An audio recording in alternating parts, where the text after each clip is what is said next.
Ada nggak di sini yang nggak suka ngebanding-bandingin diri sama orang lain? Well, gue yakin ada aja sih. Tapi kayaknya sih jarang ya. Kebanyakan dari kita pasti seenggaknya pernah atau bahkan sering ngebandingin diri sama orang lain. Entah itu ngebandingin sama teman kita sendiri, sama mantan, atau sama influencer yang ada di media sosial. Terus gimana? Ya gak gimana-gimana sih. Toh ngebandingin diri sama orang itu adalah hal yang wajar. Yang akan jadi gimana-gimana adalah kalau kita jadi kena dampak negatif dari perilaku itu. Alias kita jadi ngerasa insecure dan minder ketika kita ngebandingin diri sama orang lain. Mungkin beberapa dari lo terus nanya, iya nih Van, gue ngerasa insecure. Terus gue harus gimana? Well, kalau lo ngerasa insecure, apalagi sering banget ngerasa insecure, dan udah ngerasain beberapa dampak negatif dari sana, gue sih nyaranin lo nonton video ini sampai habis. Biar lo tahu kapan insecure ini harus segera ditindaklanjuti. So, stay tune ya.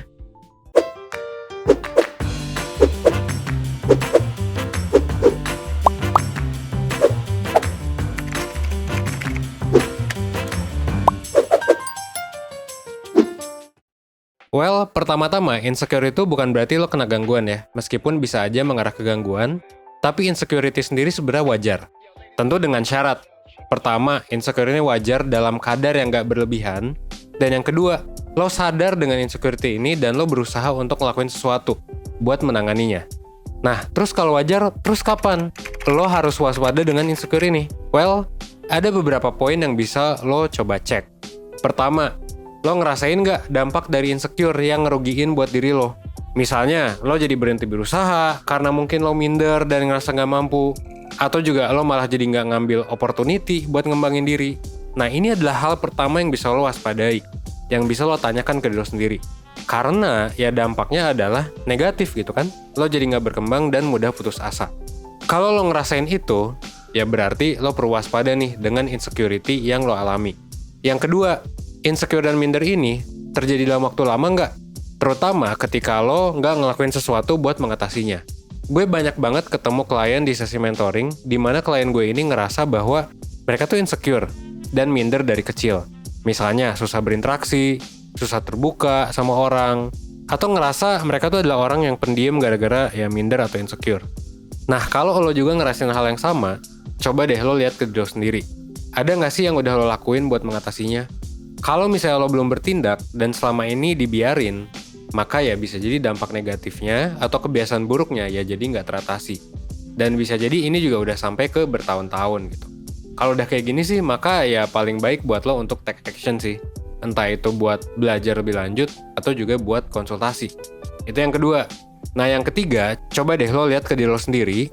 Apakah insecure dan minder ini udah jadi pola yang berulang yang ngebuat lo jadi ngerasa negatif? Misalnya, lo udah tahu nih kalau lo nolak opportunity itu bakal bikin lo nyesel. Tapi ya terus aja dilakuin. Atau misal kita udah tahu nih kalau nge-stalk orang tertentu ini bakal bikin kita sakit hati, bakal bikin kita kesel dan iri, bakal bikin kita insecure gitu. Tapi terus aja dilakuin. Nah, kalau misal kayak gini, ada baiknya mungkin lo coba refleksi dan lihat seberapa gede sih dampak insecure ini ke diri lo. Dan ada baiknya ya lo mulai take action sih. At least lo mulai belajar lah tentang gimana caranya biar gak insecure. Mungkin beberapa dari lo bertanya-tanya lagi, terus harus gimana Van? Well, kebetulan dalam waktu dekat 1% bakal ngadain webinar yang bakal ngajarin lo tentang insecure. Saran gue, lo coba deh ikut webinar 1% yang bakal diadain di hari Sabtu tanggal 8 Mei 2021. Webinar ini bakal ngebahas tentang gimana caranya mengatasi insecure dan minder. Lo daftar, lo coba tuh kerjain psikotesnya, sekalian mungkin lo ngabuburit juga nih buat yang puasa. Lalu nanti setelah sesinya selesai, lo bisa tuh tanya jawab sama Kak Hani dan Kak Mahari, psikolog dan mentor 1% yang bakal jadi pembicara di acara ini. Abis webinar, saran gue, lo juga bisa coba buat kerjain worksheet-nya. Biar nanti lo bisa sedikit demi sedikit mengatasi tuh perasaan insecure dan minder yang lo alami.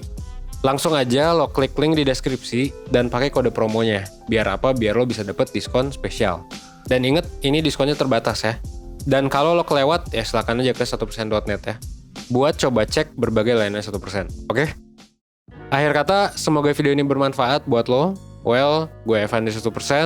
Gue tunggu lo di webinar 1%. Oke? Thanks.